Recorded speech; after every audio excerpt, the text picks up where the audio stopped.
Twin colours. Now, the Volkswagen with the split windscreen, the Volkswagen Caraval. Now, these certainly took the market by storm. They were air-cooled rear engines, and there's a lot of them have survived and are worth quite a bit of money. And then, of course, we're back to this lovely car coming back round with its open top and its beautiful coachwork. Now, that's the Lagonda. Now, it's lost a passenger by the looks of it, but a beautiful vehicle, lovely. Now, Ford attacked the car marketplace. Following on from the Mark III Cortinas, they went to the Mark IVs and the Mark Vs. And the Mark IV, Mark V estate there was a contender for things like the Reps, the travelling salesman, and the family car. And of course, that was in competition with the managing director's car at the time, which was the Falconardas, of course. But there we are, that's a lovely lineup of vintage vehicles, and we took it up this year to anything under 1988 to keep it nice, plain, simple, so that we could give a few mentions of some of the vehicles. I'm not going to go out into the arena. I'm going to talk for 5 minutes just to a handful of owners and find out just what it takes to keep these beautiful vehicles on the road. Look at that, that was amazing, wasn't it? Did you see the height that he gained there? That was brilliant, wasn't it? Brilliant flight. Right, he's off. Come on, Sparky, give it some legs, mate. Go and see everybody.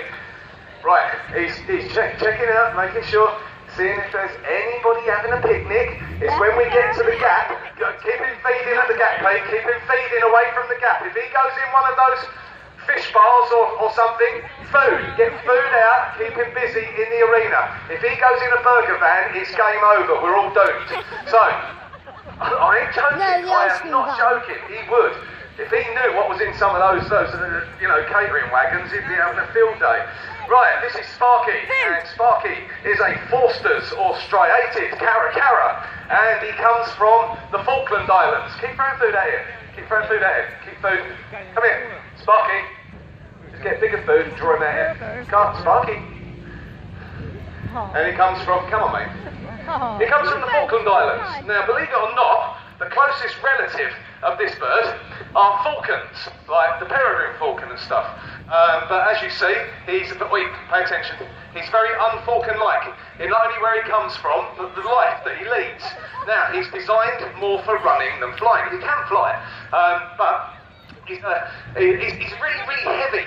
Now, the hawk that you saw a minute ago, Emily, quite a solid looking bird, weighed 1 kilo. This thing weighs 1 3/4 kilos.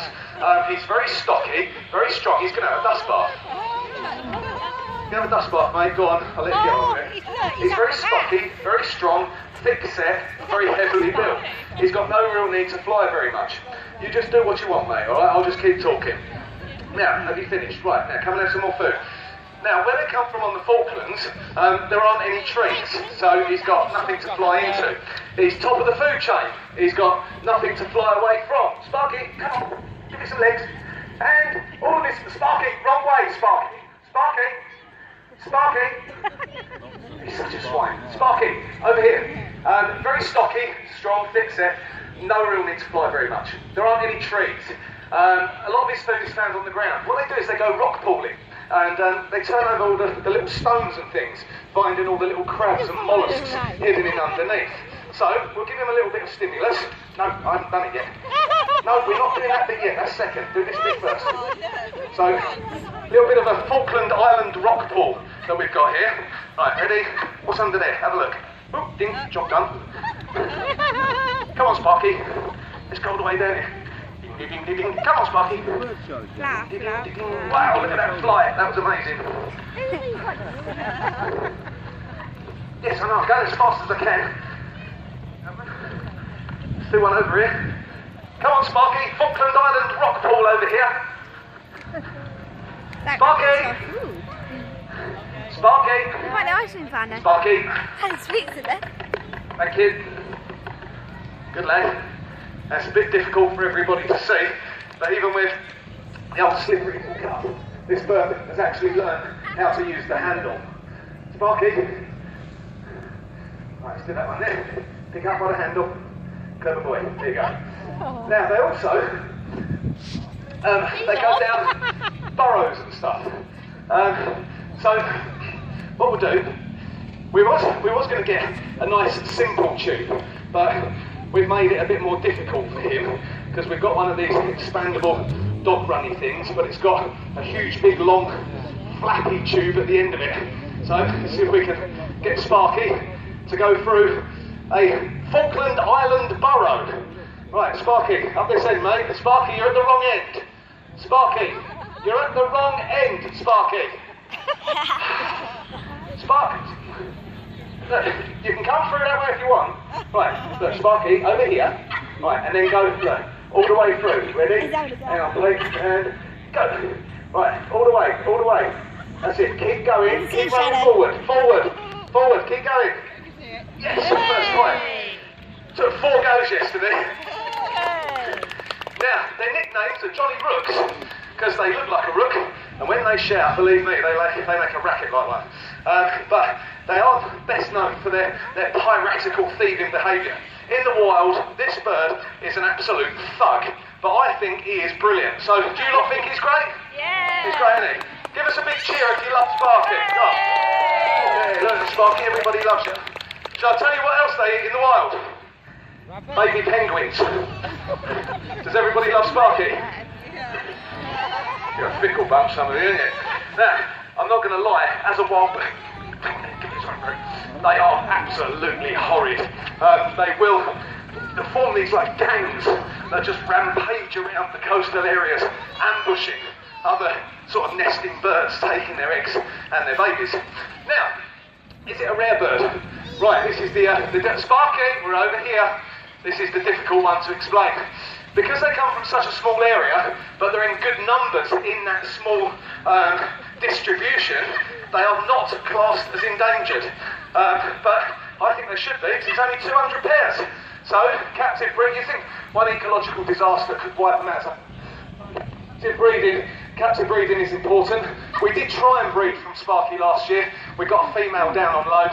She was horrible to him. Just a very unpleasant individual, and that was not a match made in heaven. So we'll keep searching. We'll see if we can find a nice lady for Sparky at some stage, and see if we can breed from this wonderful species. I think he is a cracking lad. Give him a nice round of applause. And we're going to get one more bird out quickly. Do you want to see one more bird? Right. Look at that. It's brilliant. 180 miles an hour. Okay, he's wrapping up. Flap harder and jump, young man. Come on. He's thinking about it. Come on, hurry up. We're running out of time. Right. And right, out you go. Come on, push up. Right, he needs to push up into the breeze. Hey! Don't land on the flag. Tried that yesterday. Hey! Right, nice and still. Hey! Right, let him get his composure. Hey! Good boy. Is it good? Good lad. Right, come on, bit more effort, mate. Come on, bit more effort. Here he comes. Go on, push up. Good boy, that's better. Right, turn and lock on. And you may see the bird flash its feet out. Go on, get up. Good boy. The way that a falcon brings down the victim generally is with a good solid thump to the back of the head. Hey! Yeah. Towards the back of the head with the rear talons. On a short back toe, thick set, razor sharp, honed into a needle point. Couple more, young man. They got long skinny front toes for grabbing birds. Good boy. Come on. Hey! Go on. That bloke hasn't got a clue what just flew over his head. Long skinny toes for binding onto or wrapping around feathered items of dinner. Last one, young man. Last one. Come on, last one. Oh, you've done too tight. Go on, up we go. And then, ho! Good boy. In the air. Going for strike, impact.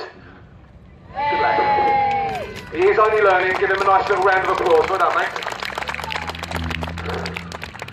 Good boy. He just stopped. Now, no. When we park them up in front of the PA wagon, John interviewed them all. Well, it's time for him to leave, he wouldn't move because he'd run out of petrol. And when you got a vehicle on that size, how do you move it with no fuel in it? As luck would have it, they nicked all my fuel, my generators, so that he could get out. This guy, he comes from just up the road, and he thought he had enough fuel, but never mind. Hey, we go out there and have to turn the ball.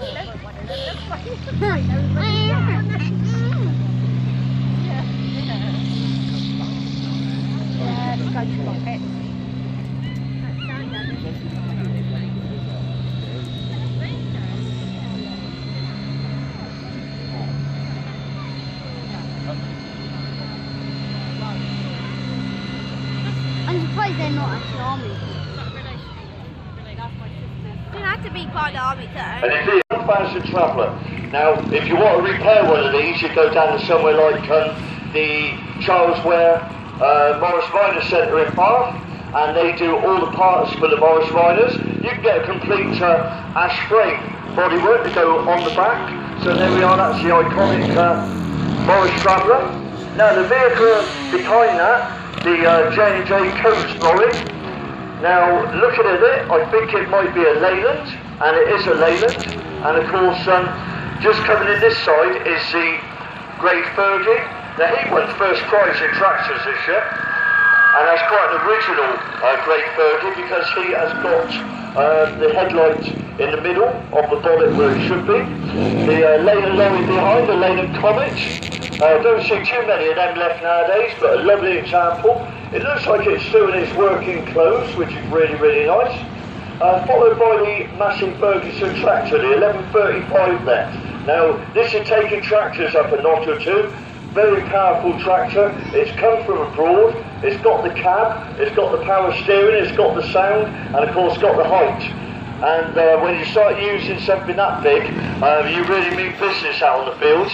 Let's towing a David Brown 880. Now the David Brown was a lovely tractor there, the 880. Now it came without a cab in those days. If you want the cab, it is an optional extra. And of course you could get all kinds of fitments that went on the David Brown, including front loaders. And David Brown also did a back actor for going on the rear, so that you had a very versatile, not only a tractor as a loader, you had a tractor as a digger. And that was very important on the farm.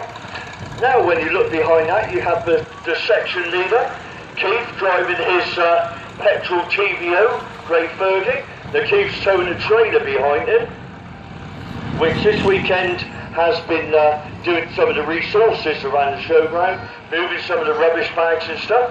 The beautiful Thames Trader there. What a lovely piece of kit that is, with its tipping body. It's got a dual action ram on there. I don't know if you're able to tip it up, lads, as you go along at all. Who knows? Are you able to tip your body?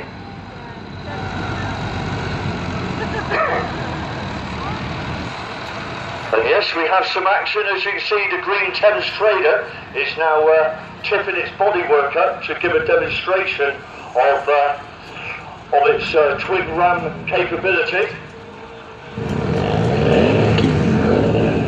Following that, you've got the MG Sprite, or Midget, sorry, the MG Midget. Now the MG Midget, that comes from the British Leyland Motor Corporation, the BOMC days, and of course that was the Austin, the Morris, the Riley, oh there's loads of them in that make, the Wolseley, and of course MG, lovely vehicle, great to have for top down, and I hope that's that little pink car not making too much noise, was it then? I take it that was the pink car doing all the revving then, was it? No? Never mind. But there you go, it's got a great lineup, so if any of you other vehicle owners out there want to come in and join us, come in and say goodbye to Purbeck this weekend by doing a few laps and have a little chat to a few as they go by. Great way to end the day this. Any vehicle goes, any vehicle. You've got a push bike, bring a push bike in. I can see the bikes are moving over the other side as well. So any of the push bikes, come on in, join us. Are you getting tired putting the little car along? You're right, are you?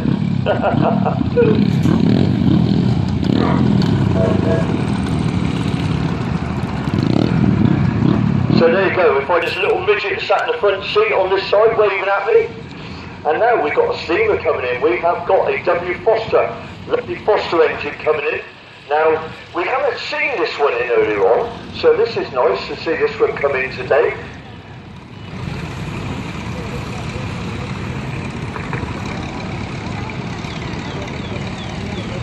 Yeah, still in the you're right.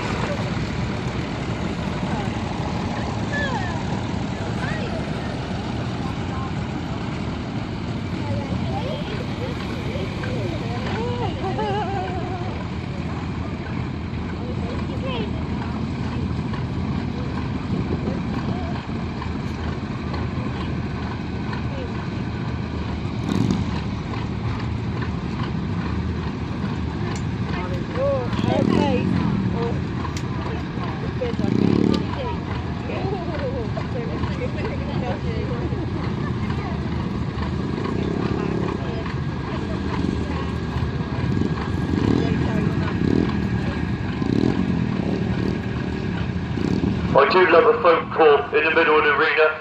That's my wife checking up on me. Where are you? She said. I said, in the middle of the arena. Brilliant, I love her. But there you go. Coming in now is the Singer.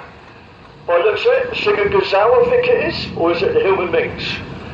It's the Singer Gazelle. What a lovely car that is. And that is unrestored. This car is in its original clothes. It's unrestored. Lovely vehicle. And it's the winner of the best unrestored vehicle.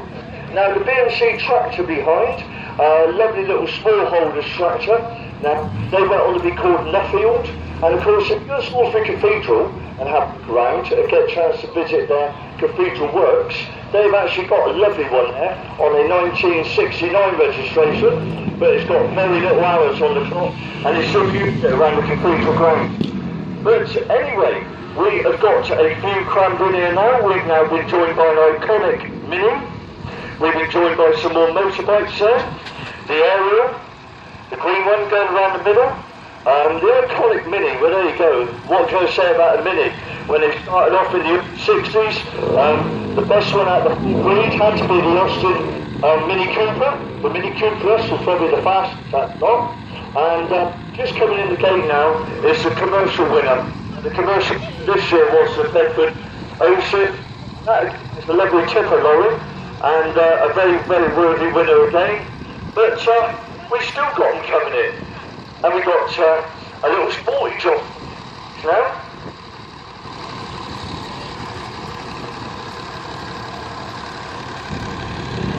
And that looks like a Mazda, an MX-5 coming in there.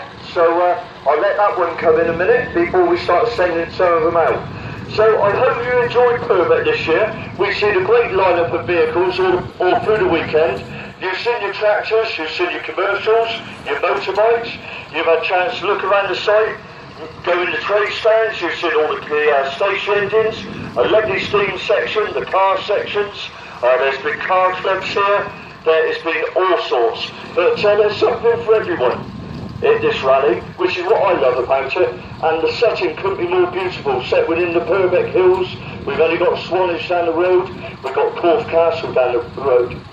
I've run out of voice now, but anyway, we've had a great weekend, and I don't know about our section steward over here.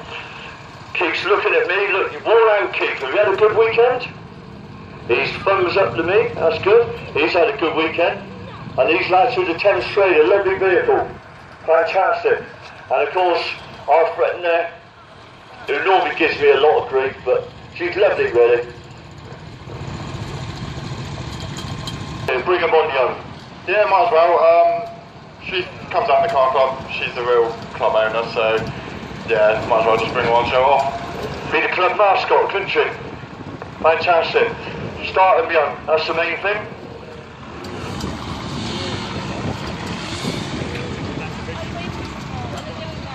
And we now have a push bike.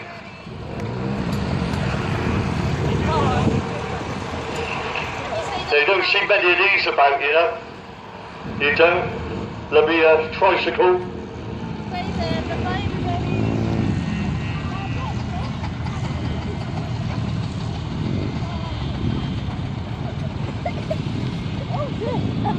Oh dear.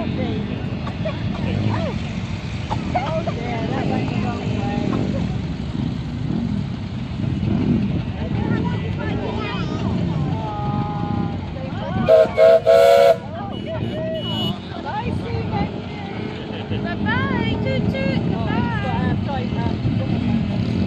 Right, go away, go away. Goodbye. Say bye-bye.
So don't forget, if you want to see more action next weekend, you need to be heading for yesterday's farming, which is down towards the Ilminster area, down towards Taunton. That's where we'll be working. And the following weekend, which is a bank holiday weekend, you've got some choices. There is a 3-day show Friday, Saturday, Sunday, or rather Saturday, Sunday, Monday at Henningley in Eastbourne. That is a 3-day show over the bank holiday weekend. On the Saturday.